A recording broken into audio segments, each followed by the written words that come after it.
Hello. Everyone, welcome back to the Kind Verse channel.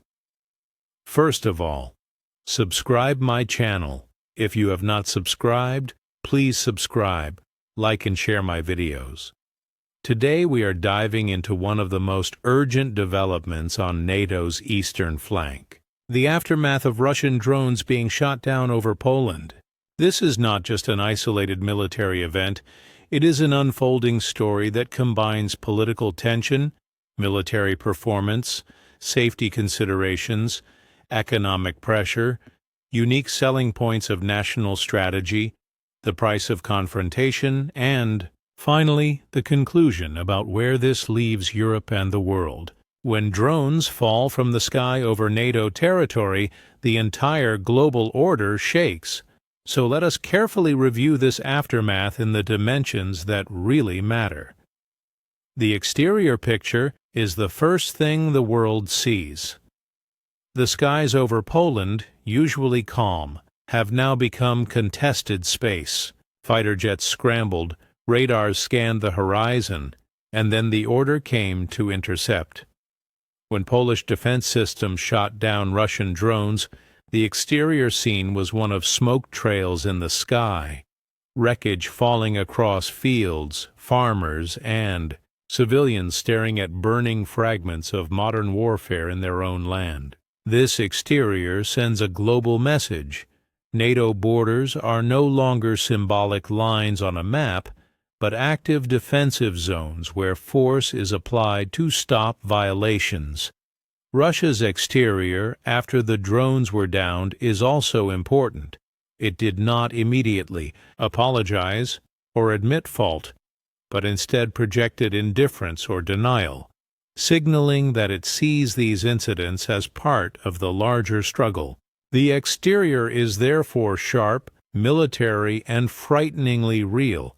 Every camera, every photograph of a broken drone, every statement from Polish defense officials adds to that surface layer of confrontation. It is the exterior that shapes headlines, images, and first impressions across the world. Now let us go into the interior, and here the picture becomes far larger, more detailed, and more complex. Inside Poland, the interior reality is that the people know they are living on the edge of the most dangerous conflict in Europe since World War II. The government now faces enormous pressure to reassure its citizens that NATO protection is not only theoretical but operational. Families near the border question whether they are safe, farmers worry about what could land on their fields next, and mayors demand resources for emergency planning.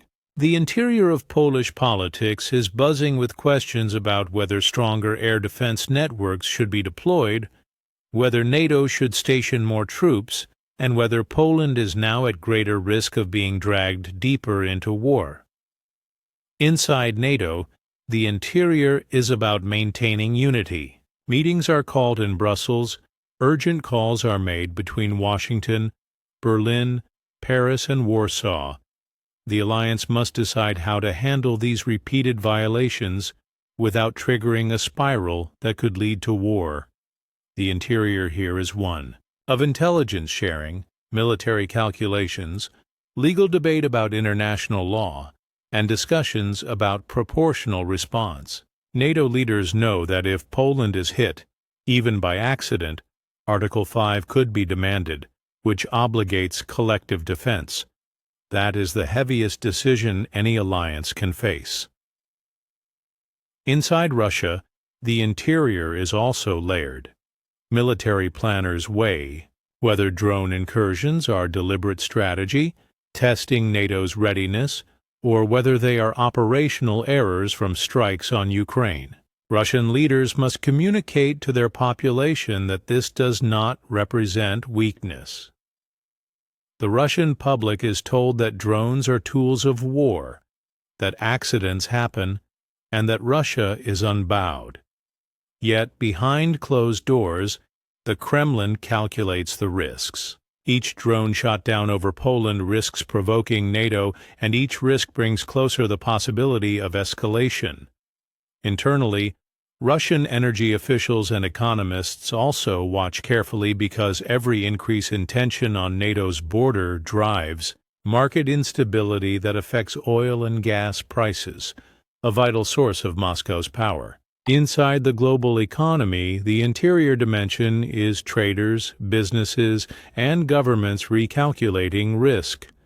Investors ask, will this escalate into a wider war? Insurance companies ask, how much more expensive will it be to insure shipments? Crossing Eastern Europe? Airlines reconsider flight routes. This interior dimension stretches beyond Europe into Asia, the Middle East, and the Americas, reminding everyone that a drone falling in Poland is not just local, it is global. The interior, therefore, is big, wide, deep, and touches everything. From family kitchens in Poland to stock market boards in New York, London, and Tokyo. From the perspective of performance, Poland's military delivered exactly what was expected. Detection systems spotted the drones, decision-making was swift, and interceptors were launched. The drones were neutralized before causing casualties. That performance matters because it demonstrates to allies and adversaries alike that Poland is ready and capable. NATO as a whole also showed performance by coordinating support, monitoring skies, and sending a unified message of backing Poland. Russia's performance, by contrast, raises questions. If drones intended for Ukraine stray into NATO territory, does this reflect weakness in Russia's military technology, a deliberate attempt at provocation, or the fog of war? Performance is measured not only in success but also in failures, and here Russia's performance is seen as either reckless or calculating. Safety features become central in the aftermath. For Poland, safety means protecting civilians from falling debris, maintaining rapid response systems, and ensuring that no escalation leads to further violations. NATO's safety features include stronger surveillance, more air defense deployments, and reinforcing communication between member states to prevent accidental escalation. Russia's safety concern is to avoid triggering NATO retaliation while continuing its war in Ukraine. On a broader level, the safety feature that matters most is the principle that NATO airspace is inviolable. That principle is what keeps millions of Europeans safe. If drones fall without consequence, safety collapses, but by shooting them down, Poland reinforced that the safety feature of NATO is real and alive. Safety is also psychological. People in Poland need to feel secure, and this action provides that reassurance, even though risks remain. Unique selling points are what each actor presents to the world. Poland's unique selling point in this aftermath is credibility. It has shown that it will defend itself and NATO territory, gaining respect among allies and sending fear to adversaries. NATO's unique selling point is unity. The alliance proves that when one is threatened, all stand together. Russia's unique selling point, paradoxically, is persistence. Even after drones are shot down, it continues to prosecute its war, signaling that it is not deterred. Each side uses these selling points to communicate to global audiences. Poland says, "We are strong, we are defended." NATO says, "We are united, we are vigilant." Russia says, "We are relentless, we are unfazed." These narratives shape how the world interprets the incident. The price of this confrontation is measured in several ways. Economically, every escalation increases costs. Insurance premiums rise, trade becomes more expensive, and energy prices fluctuate. Politically, the price is heightened tension between Russia and NATO, making diplomacy harder and risks greater. Militarily, the price includes the resources Poland and NATO must dedicate to constant monitoring and interception. For Russia, the price is international isolation, growing sanctions, and reputational damage. For the global population, The price is uncertainty. The sense that war could spill further into Europe, destabilizing economies and societies. Price is also human. Each drone that crosses a border brings the risk of lives lost, families displaced, and fear spreading. In conclusion, the aftermath of Russian drones being shot down over Poland is a defining moment in modern geopolitics. It shows that NATO borders are real and defended. It shows that Russia continues to test boundaries and provoke uncertainty.